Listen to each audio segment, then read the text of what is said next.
Good morning, students. Now, today we are discuss on the chapter number 10, employment and unemployment. जैसे कि आप लोग जानते हैं एम्प्लॉयमेंट रोजगार और अनएम्प्लॉयमेंट मीन्स बेरोजगारी।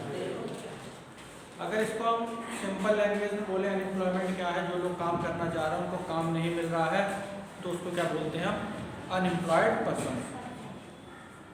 अब इसमें व्हाट इज अनएम्प्लॉयमेंट को अगर हम डिफाइन करें तो क्या है,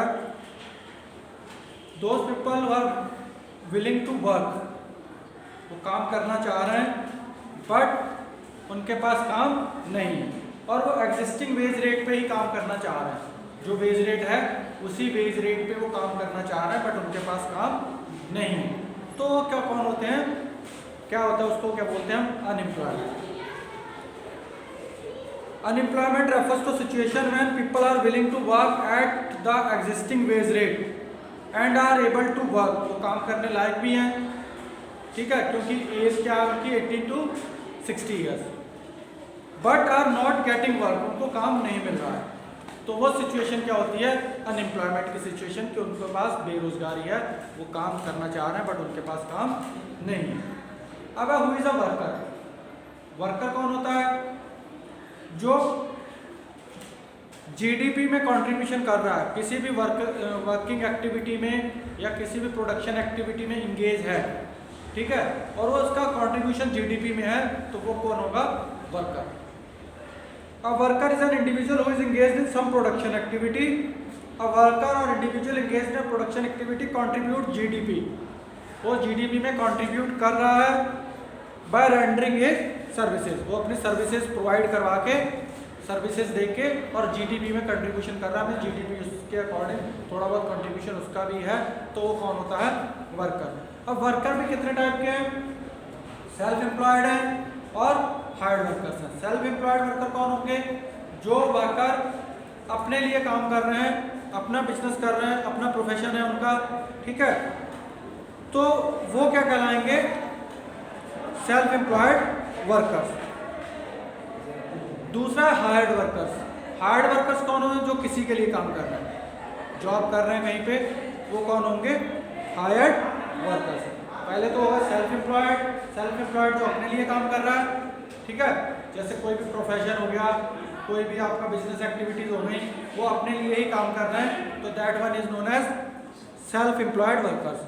and hired worker means hire कर रहे हैं या वो दूसरे के लिए काम कर रहे हैं, जॉब कर रहे हैं, किसी के यहाँ एम्प्लॉयर के यहाँ जॉब कर रहे हैं, तो that person known as hired workers.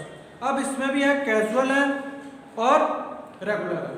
Casual workers कौन होंगे, जो डेली बेस पे होते हैं, डेली बेस में जब काम होगा तब वो आ जाएंगे, जब काम नहीं होगा तो वो नहीं होंगे, उन्हें पीएफ वगैरह, ग्रेच्युटी वगैरह इस टाइप का कुछ भी जो है फैसिलिटी प्रोवाइड नहीं होती है, तो वो कौन कहलाते हैं, कैजुअल वर्कर्स। और रेगुलर वर्कर्स कौन है, जो सैलरी बेस पे होते हैं, मंथली बेस पे होते हैं, उन्हें आना ही आना है, ठीक है, तो उनको उनका ग्रेच्युटी भी मिल रही है, उन्हें पेंशन भी मिल रही है, पीएफ भी मिल रहा है, ये सारी चीज़ें अगर उनको मिल रही हैं तो वो क्या कहलाते हैं, रेगुलर वर्कर्स। इसमें भी फिर आते हैं स्किल्ड और अनस्किल्ड। स्किल्ड पर्सन कौन है, स्किल्ड वर्कर कौन है, जो एक प्रॉपर लाइक इंजीनियर वगैरह हो गए, जो साइट पे काम कर रहे हैं। और अनस्किल्ड कौन हो गए, जो राजमिस्त्री वगैरह आप देखते हैं उनके साथ काम कर रहे हैं, तसले उठा रहे हैं, इस टाइप के जो भी हैं, वो कौन है, अनस्किल्ड। और एक आर्किटेक्ट हो गया या इंजीनियर हो गया, उसको काम करवा रहा है, तो वो कौन होगा, स्किल्ड पर्सन। अब ये हमने कि self employed, hired, casual, regular, skilled, unskilled, ये सारे टाइप के क्या है, वर्कर्स हैं। अब आती है बात इसमें लेबर सप्लाई, लेबर फोर्स और वर्क फोर्स।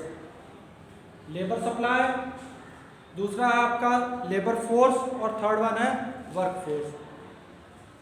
अगर हम लेबर फोर्स की बात करते हैं और लेबर सप्लाई की बात करते हैं, तो क्या है, अमाउंट ऑफ लेबर, कि कितने लोग जो है वो काम कर रहे हैं, मतलब कितने, इसको हम किसके अकॉर्डिंग लेते हैं, वर्कर इनटू आवर्स, मीन्स जितने वह काम कर रहे हैं, और उसके हिसाब क्या लेंगे उसका, कि मान लो एक आदमी है, वो 8 घंटे काम कर रहा है, तो काम कितना हुआ, 8 घंटे हुआ, ठीक है, और अगर वो 8 आदमी 1 घंटा काम कर रहे हैं तो काम फिर भी कितना हो रहा है, 8 घंटे। तो इस वजह से इसको क्या बोलते हैं कि एबल टू वर्क, जैसे इसमें एग्जांपल आपका दे रखा है कि जितने भी but willing to work only 6 hours, जो भी काम करना चाह रहा है कि 8 घंटे काम करना चाह रहा है, 6 घंटे काम करना चाह रहा है, लेकिन इनटू उसको किससे करेंगे, जो लोग हैं और जितने घंटे वो काम कर रहे हैं उस हिसाब से लेंगे, तो वो क्या कहलाएगा आपका लेबर सप्लाई। और लेबर फोर्स क्या है कि जितने एक्चुअल लोग काम कर रहे हैं, लेबर फोर्स में जितने लोग उसमें काम कर रहे हैं, इन्वॉल्व हैं, पर्सन्स जितने हैं, वो अगर हम इन्वॉल्व करेंगे तो वो क्या कहलाता है हमारा लेबर फोर्स। लेबर सप्लाई को क्या बोलते हैं, मैन डेज और पर्सन डेज भी बोलते हैं। मैन डेज मीन्स मैन की और डेज की, कितना मैन है और कितना डे काम कर रहे हैं, घंटे काम कर रहे हैं। और लेबर फोर्स मीन्स ये क्या डिक्रीज और इंक्रीज किसके अकॉर्डिंग होंगे, पर्सन के अकॉर्डिंग या एम्प्लॉयज के अकॉर्डिंग या वर्कर के अकॉर्डिंग, इसमें टोटल वर्कर्स जो है वो इंगेज होंगे। थर्ड है वर्कफोर्स। वर्कफोर्स क्या है कि number of persons actually working and does not account for those who are willing to work. अब इसमें कितने आ जाएंगे, नंबर ऑफ पर्सन्स एक्चुअली जितने लोग काम कर रहे हैं, does not account of those who are willing to work but not working. इसमें वो लोग अकाउंट नहीं होंगे कि जो लोग काम करना चाह रहे हैं बट काम नहीं कर रहे हैं। वर्कफोर्स में क्या आएगा कि जो लोग एक्चुअली काम कर रहे हैं उन्हीं को इन्वॉल्व किया जाएगा, लेकिन जो लोग काम नहीं कर रहे हैं लेकिन वो करना चाह रहे हैं उनको इन्वॉल्व इसमें नहीं किया जाएगा। तो अब हम रेट ऑफ अनएम्प्लॉयमेंट जब निकालते हैं तो रेट ऑफ अनएम्प्लॉयमेंट क्या है, नंबर ऑफ पर्सन्स अनएम्प्लॉयड, कितने भी नंबर ऑफ पर्सन्स अनएम्प्लॉयड है, upon size of labour force. Labour force means कितने लोग काम करना चाह रहे हैं टोटल, ठीक है, काम करने लायक जितने हैं वो लोग क्या है लेबर फोर्स, इनटू उसको 100 से कर देंगे तो हमारा क्या आ जाता है रेट ऑफ अनएम्प्लॉयमेंट। जैसे कितने आप कि इतने परसेंट अनएम्प्लॉयमेंट है, इतने परसेंट आप डेटा देखते हैं तो वो इसके अकॉर्डिंग इस फॉर्मूले से निकलता है। दूसरा पार्टिसिपेशन रेट के कितने लोग पार्टिसिपेट कर रहे हैं इसमें, ठीक है। टोटल वर्कफोर्स, जितनी वर्कफोर्स है, वर्कफोर्स में जो एक्चुअली काम कर रहे हैं, अपॉन टोटल पॉपुलेशन इनटू 100। जो टोटल पॉपुलेशन लगाएंगे उसमें सारे के सारे लोग इंक्लूड हो जाएंगे, और टोटल वर्कफोर्स, वर्कफोर्स में जो एक्चुअली काम कर रहे हैं वही लेंगे, जो काम करना चाह रहे हैं बट कर नहीं रहे हैं उनको इसमें इन्वॉल्व नहीं किया जाता है। तो इससे क्या निकलता है कि पार्टिसिपेशन रेट की कितने लोग पार्टिसिपेट कर रहे हैं। तो ये सारे के सारे कंडीशंस हैं कि वर्कफोर्स क्या है, लेबर फोर्स क्या है और लेबर सप्लाई क्या है। फिर है size of workforce in India, की साइज कितना है वर्कफोर्स का, इंडिया में कितने लोग काम कर रहे हैं, वर्कफोर्स एक्चुअली जो लोग काम कर रहे हैं। India has workforce of nearly 40 crore of person, 40 crore जो है लोग काम कर रहे हैं। About 70% of the workforce comprises male workers, only 30% जो है वो क्या है फीमेल वर्कर्स हैं। 70% कौन है मेल और 30% female. Nearly 70% workforce found in rural area, urban workforce only 30%, और उसमें भी 70% लोग इन्वॉल्व किसमें हैं अर्बन में, ठीक है, सॉरी रूरल में, और 30% किसमें है अर्बन में। फीमेल वर्कफोर्स जो है rural area is nearly 30%, while only 20% in urban area. Female workers भी जो ज़्यादा वो किसमें है रूरल में ही है। Why the bulk of our workforce is rural based, क्योंकि रूरल बेस्ड ज़्यादा है हमारा, 70% उसमें आ रहा है, तो ज़्यादा से ज़्यादा वर्कफोर्स रूरल बेस्ड क्यों है, वो इस वजह से है क्योंकि bulk of jobs are in rural area doesn't mean bulk of GDP is driven from the rural economy. अब इसका मतलब ये नहीं है कि रूरल में ज़्यादा जॉब्स हैं, ज़्यादा लोग उसमें इंगेज एक्टिविटीज़ में, तो जीडीपी में उनका कंट्रीब्यूशन ज़्यादा हो, इसका मीनिंग ये बिल्कुल भी नहीं है। क्यों नहीं है, क्योंकि people are engaged in farming and allied activities जितने भी हैं, और उसमें जीडीपी में उनका कंट्रीब्यूशन बहुत कम है, क्योंकि ज़्यादा से ज़्यादा लोग हमारे इंडिया में जो है लोग किसमें इन्वॉल्व हैं एग्रीकल्चर में, पर उसका कंट्रीब्यूशन जीडीपी में जो है वो बहुत ही कम है। इस वजह से low productivity implies low earning which is why there is a widespread poverty in the rural area.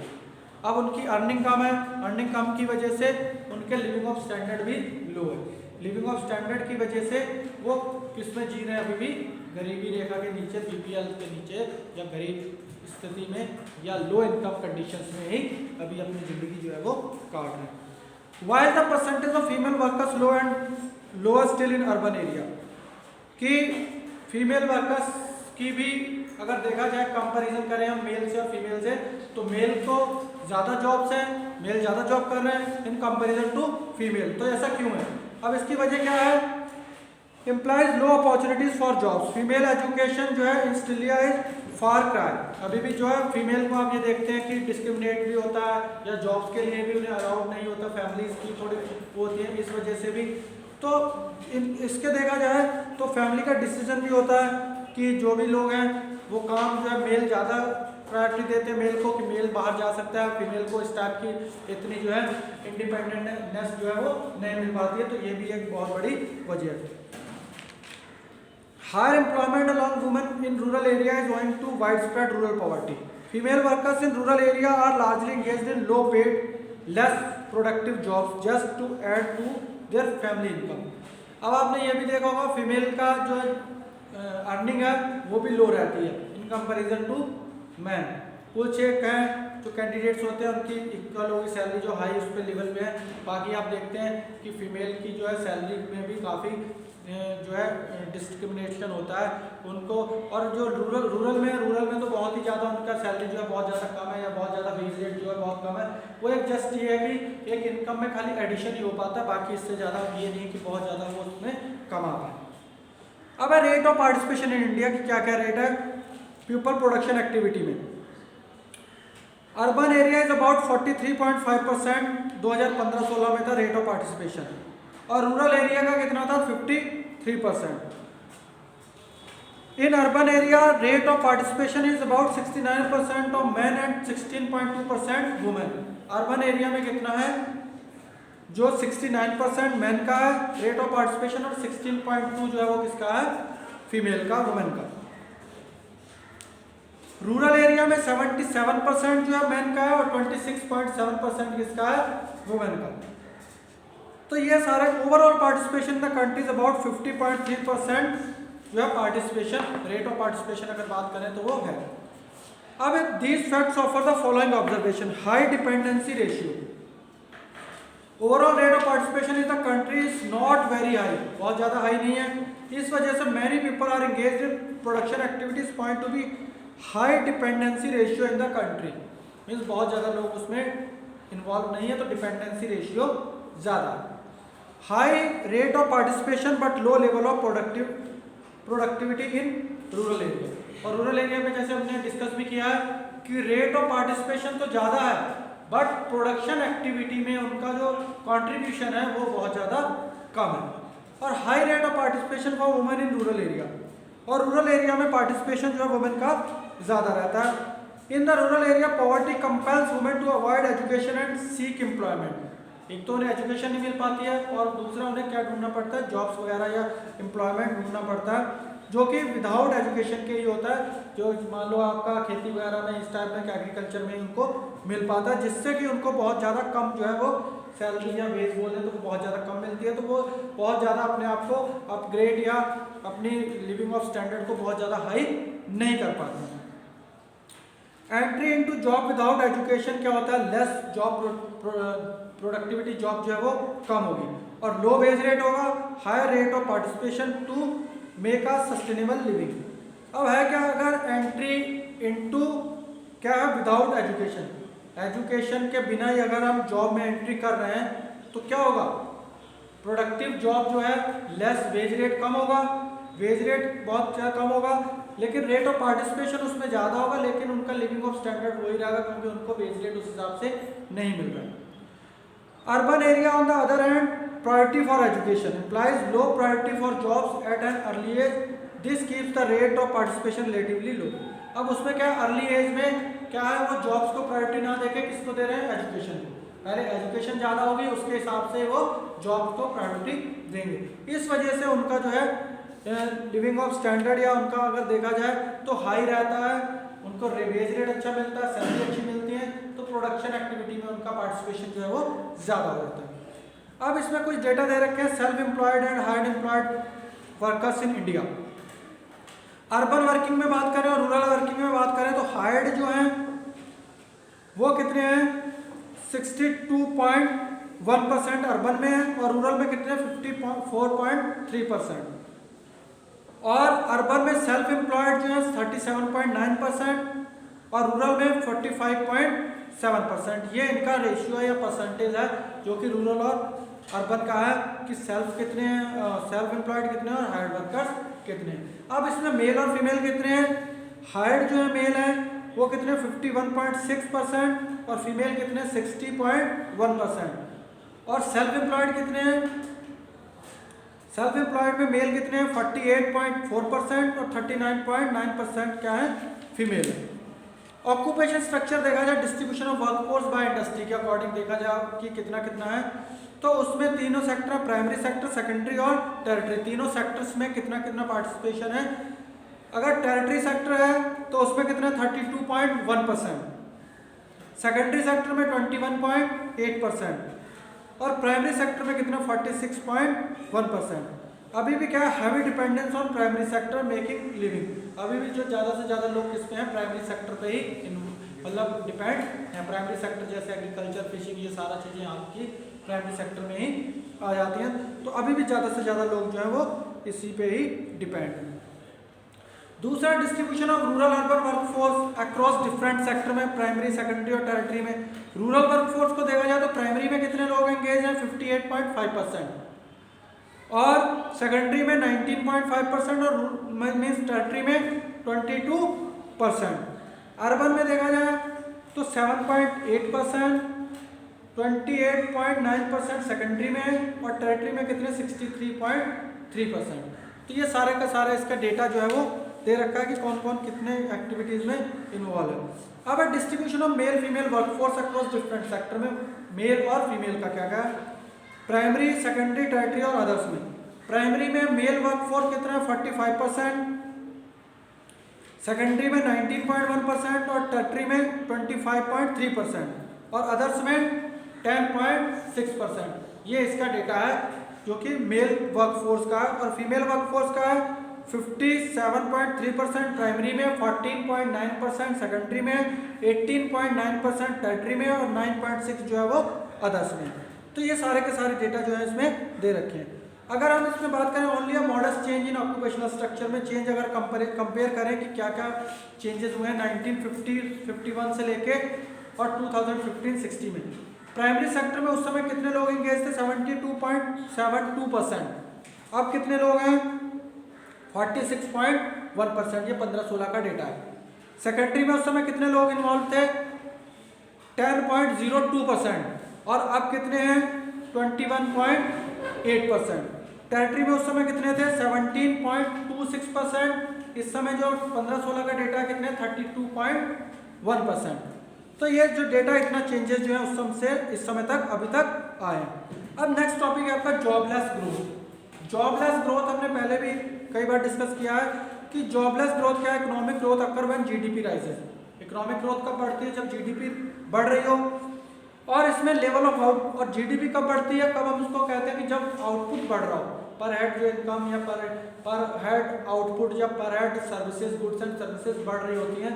तो वो मीन्स क्या है कि अगर रियल जीडीपी और नॉमिनल जीडीपी आपने डिस्कस किया था पहले कि जो रियल जीडीपी है उसमें क्या पता चलता है कि एक्चुअल गुड्स एंड सर्विसेज कितनी इंक्रीज हो रही है। नॉमिनल में सिर्फ किस पे लेते हैं हम, करंट पे लेते हैं, प्राइस पे लेते हैं, इसमें कांस्टेंट प्राइस पे लेते हैं। और इसमें क्या निकल के आता है कि एक्चुअल में गुड्स एंड सर्विसेज कितनी इंक्रीज हुई, प्रोडक्शन जो है वो कितना हुआ। अब increase the level of output is achieved in 2 ways, through greater employment और बेटर टेक्नोलॉजी। 2 तरीके से हो सकता है, प्रोडक्शन बढ़ाना है या तो एम्प्लॉयमेंट बढ़े या फिर उसमें टेक्नोलॉजी बढ़े। जो मशीन्स जो पहले मान लो थोड़ा प्रोडक्शन कर रही है वो ज़्यादा करें या फिर एम्प्लॉयमेंट लेवल बढ़े। एम्प्लॉयमेंट कब बढ़ेगा, जब नई नई इंडस्ट्रीज सेटअप होंगी, नए नए उनको रोजगार के साधन मिलेंगे, लोगों को ज़्यादा से ज़्यादा लोग एंगेज होंगे एक्टिविटीज़ में, तो प्रोडक्शन भी इस हिसाब से ज़्यादा होगा। प्रोडक्शन ज़्यादा होगा तो मीन्स जीडीपी भी इंक्रीज होगी। But in the poor countries like India where the staggering employment economic growth becomes meaningful only when it is associated with greater opportunity for employment so that poverty is competitive. अब हमारे India में क्या है, अगर देखा जाए unfortunately India economy is experiencing GDP more through technology than employment of labour. अब technology से तो इसको बढ़ा रहे हैं जीडीपी को, बट उतने हिसाब से लेबर को जो है जॉब्स जो है वो नहीं मिल रही है। तो ग्रोथ तो हो रही है, जीडीपी तो बढ़ रही है, बट उस हिसाब से जितने रेट से वो बढ़ रही है उस हिसाब से जॉब्स जो है वो नहीं बढ़ रही है। तो उसको क्या बोलते हैं हम, जॉबलेस ग्रोथ। जॉबलेस ग्रोथ क्या है, situation when the level of output in the economy tends to rise means output तो बढ़ रहा है, जीडीपी तो बढ़ रही है, going to innovative technology without any participate rise in the level of employment. Technology से हमने नई नई टेक्नोलॉजी यूज कर रहे हैं, प्रोडक्शन बढ़ा रहे हैं, बट उस हिसाब से जॉब्स जो है बढ़नी चाहिए वो नहीं बढ़ रही है, तो उसको क्या बोलते हैं, जॉबलेस ग्रोथ। ये क्या, jobless growth led to chronic unemployment even when there is a rise in GDP. GDP बढ़ रही है लेकिन अगर अनएम्प्लॉयमेंट भी बढ़ रहा है, अनएम्प्लॉयमेंट कम होने की वजह से वो भी बढ़ रहा है, जीडीपी बढ़ रही है उसके साथ वो भी बढ़ रहा है, तो उसको क्या बोलते हैं हम, जॉबलेस ग्रोथ। अब है casualisation and informalisation of workforce. Casualisation जैसे हमने अभी देखा कि कैजुअल वर्कर्स होते हैं, कैजुअल में भी कौन है, हायर्ड है, ठीक है। अब percentage of casually hired workers in total workforce क्या है, 23% जो है 1972-73 में। अब ये कितने हो गए, 33% 1999 और 2000 में हुए। अब ये कितने हो गए, 39.3% 2009-10 में हो गए। अब स्लाइटली डिक्लाइन टू 30.9%, ये थोड़े कम हुए, कैजुअली हायर्ड वर्कर जो है वो थोड़े 2009-10 से अब जो है वो कम हुए हैं 13-14 में। 15-16 इंक्रीज टू 30%, 15-16 में फिर से ये बढ़ गया 33% पे पहुंच गया। सेल्फ एम्प्लॉय वर्कर कितने, फ्रॉम 62%, कब थे ये, 1972-73 में, ये 52% रह गया 99 में, 2000 में, फिर फर्दर टू 44% कब होगा ये, 2009-10 में, और 49.5% कितने कब हो गए, 13-14 में। लेकिन अब फिर ये डिक्लाइन हो गए, कितने हो गए ये, 46%। Percentage of regular hired workers क्या है, इनका भी ये डेटा दे रखा है हमारा कि कब थे, 15% थे 1972-73 में, इसके बाद 99 में, 2000 में, ये यहाँ तक रहा है। उसके बाद 16.8% कब है ये, 2009-10 में, और 17% कब हुई है, 15-16 में। तो percentage of regular hired worker जो है ये वर्कफोर्स, ये भी क्या है, अराउंड इतने पे ये चल रहा है। 3.7% of employed person were reported to be hired as contract workers in 2015-16 में 3% जो है वो लोग इसमें इन्वॉल्व हुए।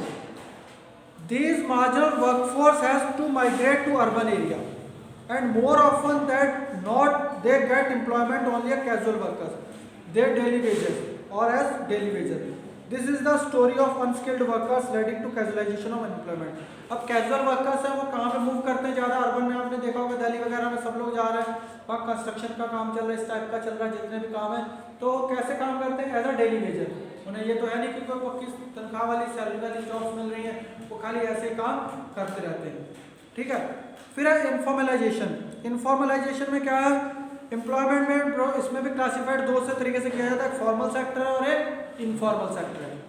फॉर्मल सेक्टर में क्या होता है कि उसमें जो भी है एक ऑर्गेनाइज सेक्टर होता है, उसमें जितने भी लोग होते हैं, इसमें गवर्नमेंट डिपार्टमेंट हो, पब्लिक डिपार्टमेंट हो, प्राइवेट इस्टेब्लिशमेंट हो, ठीक है, जिसमें 10 से ज़्यादा जो है वर्कर इंगेज होंगे, और जितने भी उसमें ऑर्गेनाइज सेक्टर होगा उसको क्या बोलेंगे हम, फॉर्मल वर्कर्स। और इनफॉर्मल में क्या है, 10 वर्कर्स से कम होंगे, और उसमें जो भी है बिसाइड्स फार्मिंग और सेल्फ एम्प्लॉयमेंट, इसको छोड़ के, दोनों चीज़ों को इसको छोड़ के होंगे, और वर्किंग ऑर्गेनाइज सेक्टर होगा, और इसको क्या बोलते हैं हम, इनफॉर्मल सेक्टर। फॉर्मल और इनफॉर्मल। फॉर्मल में क्या है, उनको पीएफ मिलेगा, ग्रेच्युटी मिलेगी, इस टाइप का, ऑर्गेनाइज सेक्टर में उनको इस टाइप के पीएफ वगैरह मिलेगा, और इनफॉर्मल में इन चीज़ों से उन्हें कोई भी लेना देना नहीं है, कि ऐसी कोई फैसिलिटी उन्हें प्रोवाइड नहीं होगी। वो क्या होता है, फॉर्मल जो है वो बाय लेबर लॉज में, अनसर्टनिटीज़ में जितने भी हैं प्रोटेक्टेड रहते हैं, बट इनफॉर्मल वर्कर जो है unprotected by labour laws, therefore highly vulnerable to uncertainties of the market, और अनसर्टनिटीज के भी वो शिकार हो जाते हैं, ठीक है। तो फॉर्मल और इनफॉर्मल। फॉर्मल में क्या है, जो एक पर्टिकुलर सेक्टर में काम कर रहे हैं, ठीक है, जिन्हें जहाँ पे 10 वर्कर से ज़्यादा लोग उसमें एंगेज होते हैं, उन्हें पीएफ की फैसिलिटी मिल रही है, ग्रेच्युटी, पेंशन, इस टाइप का उन्हें मिल रहा है। ये प्राइवेट सेक्टर भी हो सकता है, गवर्नमेंट भी हो सकता है, और इनफॉर्मल क्या है, ये प्राइवेट ही होगा, ठीक है, मोस्टली। और इसमें जो है अनऑर्गेनाइज सेक्टर होगा, इसमें इस टाइप की कोई भी फैसिलिटी इन्हें प्रोवाइड नहीं होगी। फिर है rural and urban unemployment. Rural और अर्बन एम्प्लॉयमेंट की बात करें, रूरल में क्या है, डिसगाइज अनएम्प्लॉयमेंट है और सीजनल अनएम्प्लॉयमेंट है, और अर्बन में क्या है, इंडस्ट्रियल अनएम्प्लॉयमेंट है और एजुकेटेड अनएम्प्लॉयमेंट है।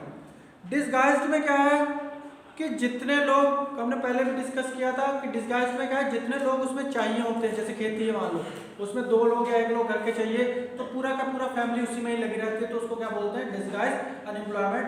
वो लोग और भी कुछ काम कर सकते हैं, किसी और एक्टिविटी में एंगेज हो सकते हैं, बट वो जॉब्स ना होने की वजह से या कुछ, वो सारे की सारी फैमिली उसी में ही लगी रहती है, तो इसको क्या बोलते हैं, डिसगाइज्ड अनएम्प्लॉयमेंट। दूसरा सीजनल। अब सीजनल में क्या है कि जैसा सीजन आया तो उनको जॉब मिल गई, काम मिल गया, जब सीजन आउट हुआ तो उन्हें काम नहीं मिलेगा, तो वो क्या है, सीजनल अनएम्प्लॉयमेंट। तो इस एक जो है डिसगाइज्ड और एक सीजनल। दूसरा है अर्बन में। अर्बन में क्या, इंडस्ट्रियल अनएम्प्लॉयमेंट है और एजुकेटेड अनएम्प्लॉयमेंट है। इंडस्ट्रियल में क्या है, इलिटरेट पर्सन्स हो गए, जैसे willing to industries, mining, transport, ये सारे जो लोग हैं काम करते हैं। Rapid rise in population over time, concentration of industry in the urban areas. और इसमें भी क्या है, जितने लोग इस टाइप के हैं तो वो क्या कहलाते हैं, इंडस्ट्रियल अनएम्प्लॉयमेंट में। और एजुकेटेड अनएम्प्लॉयमेंट कौन है, एक्सपेंशन ऑफ एजुकेशन इंस्टीट्यूशन। आप एजुकेशन इंस्टीट्यूशन तो बहुत बढ़ रहे हैं, उस हिसाब से इंडस्ट्री या उस हिसाब से नहीं बढ़ रही है। जैसे जितने ग्रेजुएट्स निकल रहे हैं हर साल, उस हिसाब से उनको जॉब्स तो नहीं मिल रही है, तो वो क्या कहलाते हैं, हमारे डिग्री होल्डर हैं, सिर्फ डिग्री होल्डर डिग्री लेके और अपनी जॉब को ढूंढ रहे हैं, बट उन्हें जॉब नहीं मिल रही है, तो ये किस में आते हैं, एजुकेटेड अनएम्प्लॉयमेंट में। फिर कॉमन टाइप ऑफ अनएम्प्लॉयमेंट है, क्रॉस रूरल और अर्बन में दोनों में कॉमन जो है वो क्या है, ओपन अनएम्प्लॉयमेंट है। वो अनएम्प्लॉयमेंट फुल टाइम अनएम्प्लॉयड है, उनको काम नहीं मिल रहा है। स्ट्रक्चरल क्या है, चेंज, टेक्नोलॉजी की चेंज होने की वजह से इस टाइप का कोई भी स्ट्रक्चरल चेंज हो गया, फ्रिक्शनल चेंज हो गया, इस वजह से वो उन्हें जॉब नहीं मिल रही है, तो वो इसमें आ जाएंगे। एक है अंडर एम्प्लॉयमेंट। अंडर एम्प्लॉयमेंट क्या होता है, वो काम 8 घंटे करना चाह रहे हैं, उनको काम ना मिल रहा है 6 घंटे या 4 घंटे, तो ये क्या है, अंडर एम्प्लॉयमेंट, उन्हें पूरा काम प्रॉपर नहीं मिल रहा है। ठीक है। एक है विजिबल अंडर एम्प्लॉयमेंट, एक है इनविजिबल। विजिबल क्या है कि जो काम कर रहे हैं, 8 घंटे काम करना चाह रहे हैं, उन्हें 6 घंटे मिल रहे हैं, तो वो क्या है, विजिबल। इनविजिबल क्या है, डिग्री होल्डर है, पीएचडी करे हुए हैं, स्वीपर का काम कर रहा है, ये छोटी मोटी पीएचडी करके या एमए करके इस टाइप का बहुत बड़ी डिग्री है और ऐसा छोटी मोटी जॉब कर रहा है, तो वो क्या कहलाता है, इनविजिबल अंडर एम्प्लॉयमेंट। फ्रिक्शनल, जब कोई भी जॉब छोड़ रहा है, एक से दूसरी जगह जा रहा है, तो वो क्या है, जितना टाइम फ्री रह रहा है वो उसको क्या बोलते हैं, फ्रिक्शनल अनएम्प्लॉयमेंट। फिर है साइक्लिक।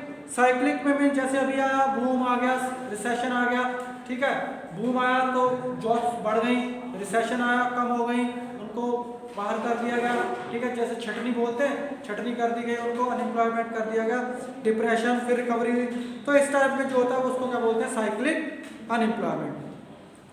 अब इसके कॉजेज हैं कि कॉजेज क्या क्या है इसकी अनएम्प्लॉयमेंट की। कॉजेज अनएम्प्लॉयमेंट क्या है, slow economic growth. Economic growth जो है वो क्या है, बहुत ज़्यादा कम है। रैपिड ग्रोथ ऑफ पॉपुलेशन, हर किसी में पॉपुलेशन का है कि पॉपुलेशन जो है बहुत ज़्यादा तेज़ी से बढ़ रही है। और एग्रीकल्चर में क्या, सीजनल ऑक्यूपेशन है, ये हर समय इसमें जॉब जो है वो नहीं मिल पाती है। Lack of irrigation facilities, joint family system, decay of cottage और स्मॉल इंडस्ट्रीज का खत्म हो जाना, लो सेविंग और इन्वेस्टमेंट, सेविंग नहीं है, इन्वेस्टमेंट उससे कर नहीं सकते हैं, लिमिटेड मोबिलिटी ऑफ लेबर, और मोबिलिटी ऑफ लेबर का जो है बहुत ज़्यादा मूवमेंट नहीं है। इकोनॉमिक एंड सोशल कॉन्सिक्वेंसेस क्या क्या है कि इकोनॉमिक और non utility of man power का यूटिलाइजेशन ना होना, मशीन्स वगैरह का ज़्यादा होना, लॉस ऑफ आउटपुट, और आउटपुट जो है जितना होना चाहिए उतना नहीं हो पाता है, वो भी एक बहुत बड़ी वजह है। लो कैपिटल फॉर्मेशन, कैपिटल फॉर्मेशन में एडिशन इन द स्टॉक जो है वो उतना नहीं हो रहा है, और लो प्रोडक्टिविटी, प्रोडक्टिविटी हमने पहले भी किया था, पर हेक्टेयर के हिसाब से जो हमारे यहाँ कम है, तो वो भी एक बहुत बड़ी वजह है। सोशल कॉन्सिक्वेंसेस क्या क्या है, लो क्वालिटी ऑफ लाइफ, उसकी वजह ये भी है। ग्रेटर इनइक्वालिटी, बहुत बड़ी इनइक्वालिटी है उसमें। सोशल अनरेस्ट और क्लास स्ट्रगल, जो क्लास स्ट्रगल में सोसाइटी में है और हैव नॉट्स में है, किसी के पास है किसी के पास नहीं है, उसमें भी लोग बहुत ज़्यादा घिरे हुए हैं। अब इसमें कुछ सजेशंस हैं कि कैसे इसको हटाया जा सकता है। सिंपल है, कॉमन सेंस की बात है। कैसे कैसे हटेगा? एक तो प्रोडक्शन को बढ़ाया जाए, प्रोडक्शन बढ़ेगा तो उसके साथ employment, increase in productivity, high rate of capital formation ज़्यादा होना चाहिए, ठीक है, जितना कैपिटल फॉर्मेशन ज़्यादा होगा उतना ही आपका जॉब्स भी ज़्यादा होंगे। Help to self employed person, self employed स्वरोजगार योजना जो है वो ज़्यादा से ज़्यादा चलनी चाहिए। एजुकेशनल रिफॉर्म्स होने चाहिए, educational reforms means degree oriented ना एजुकेशन होके जॉब ओरिएंटेड होनी चाहिए। और टेक्निक ऑफ प्रोडक्शन में भी चेंज होना चाहिए जिससे कि ज़्यादा से ज़्यादा जो है जॉब्स जो है अपॉर्चुनिटीज़ मिल सके। कोऑपरेटिव इंडस्ट्रीज स्टैब्लिश होनी चाहिए। Importance to employment programme in plans, और प्लान्स में जितने भी हैं उसमें किसको इंपॉर्टेंस देनी चाहिए? एम्प्लॉयमेंट। और ये गवर्नमेंट ने भी काफ़ी फैसिलिटीज़ इस तरीके की चला रखी है जिससे कि जॉब्स जो है मिल सके, जैसे skill India, make in India, startup, ये सारे के सारे गवर्नमेंट ने इतने जो है स्किल के लिए या सब बड़े ये साबित किए हैं कि सबको स्वरोजगार के लिए बहुत सारी फैसिलिटीज़ प्रोवाइड करवाई जब सबको लोगों को काम मिल सके और वो और लोगों को भी काम दे सकें जिससे कि अनएम्प्लॉयमेंट को ख़त्म किया जा सके। सो स्टूडेंट्स, ये हमने डिस्कस किया chapter employment and employment. I hope you all have understand this chapter. तो आप इसको नोट्स इसके बना लेंगे, इसको अच्छे से लर्न कर लेंगे, ठीक है, और कॉपी में इसको मेंटेन कर लेंगे। Okay, thank you students.